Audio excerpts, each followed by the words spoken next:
लोकसभा राजमहल।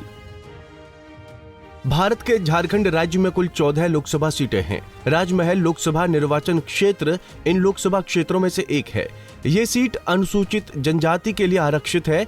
इस लोकसभा सीट के अंतर्गत पाकुड़ और साहिबगंज जिले की कुल 6 विधानसभा सीटें आती हैं। आइए आपको बताते हैं कि किस जिले की कौन सी विधानसभा सीटें राजमहल लोकसभा क्षेत्र के अंतर्गत आती हैं। लोकसभा क्षेत्र राजमहल, जिला पाकुड़, विधानसभा लिट्टीपाड़ा, पाकुड़ और महेश्वर, जिला साहिबगंज, विधानसभा बरहेट, बोरियो और राजमहल। राजमहल लोकसभा क्षेत्र साल 1957 में पहली बार अस्तित्व में आया।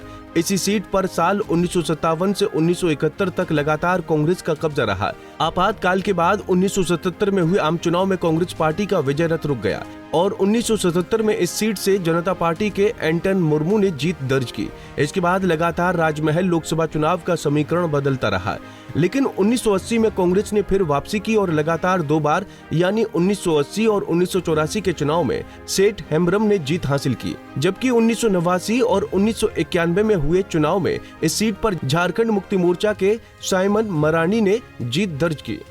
1996 में यहां से एक बार फिर कांग्रेस के थॉमस हंसदा ने जीत हासिल की। 1998 में पहली बार इस सीट पर कमल खिला और सोम मरांडी चुनाव जीते। हालांकि केंद्र में भाजपा की गठबंधन सरकार नहीं टिकी और साल भर बाद हुए मध्यावधि चुनाव में कांग्रेस के थॉमस हंसदा एक बार फिर यहां से सांसद बने। साल 2004 में झामुमो के हेमलाल मुर्मू ने जीत हासिल की तो 2009 के चुनाव में बीजेपी के देवीधन बेसरा ने झामुमो के हेमलाल मुर्मू को हराकर सीट पर कब्जा जमाया। वहीं साल 2014 में हुए लोकसभा चुनाव में इस सीट पर झामुमो के विजय कुमार ने बीजेपी के हेमलाल मुर्मू को हराकर जीत का परचम लहराया। वहीं 2019 के लोकसभा चुनाव में जेएमएम कैंडिडेट विजय कुमार हांसदा ने जीत हासिल की।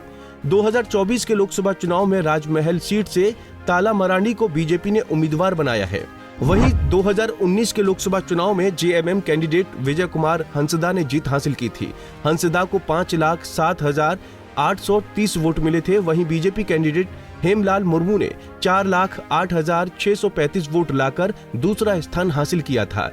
वहीं सीपीआईएम कैंडिडेट गोपिन सोरेन ने 35,586 वोट लाकर तीसरा स्थान हासिल किया। अब एक नजर पिछले लोकसभा चुनाव के नतीजों पर डालें तो साल 2014 में इस सीट पर झामुमो के विजय कुमार को 3,79,507 वोट मिले थे, जबकि बीजेपी के हेमलाल मुर्मू 3,38,170 वोटों के साथ दूसरे स्थान पर थे।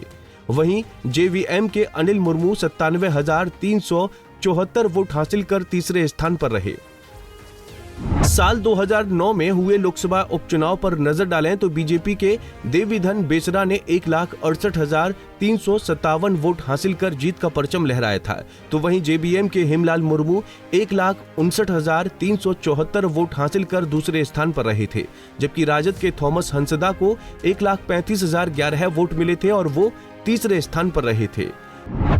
साल 2004 में हुए लोकसभा चुनाव पर नजर डालें तो जेवीएम के हेमलाल मुर्मू ने 2,67,395 वोट हासिल कर जीत का परचम लहराया था, तो वहीं कांग्रेस के थॉमस हंसदा 2,23,437 वोट हासिल कर दूसरे स्थान पर रहे थे, जबकि बीजेपी के सोम मरांडी को 1,92,454 वोट मिले थे और वो तीसरे स्थान पर रहे थे।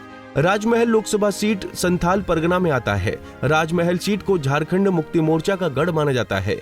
2019 के मोदी लहर में भी झामुमो का ये गढ़ नहीं टूट पाया, इसीलिए बीजेपी ने इस बार रणनीति में बदलाव करते हुए नया कैंडिडेट उतारा है। लेकिन बीजेपी की ये रणनीति कितनी कामयाब होगी, ये तो आने वाला वक्त ही बता पाएगा। Bureau report, Punjab Kesari TV. हमसे जुड़े रहने के लिए हमारे YouTube चैनल को सब्सक्राइब करें और नई वीडियो की नोटिफिकेशन के लिए बेल आइकॉन को दबाएं।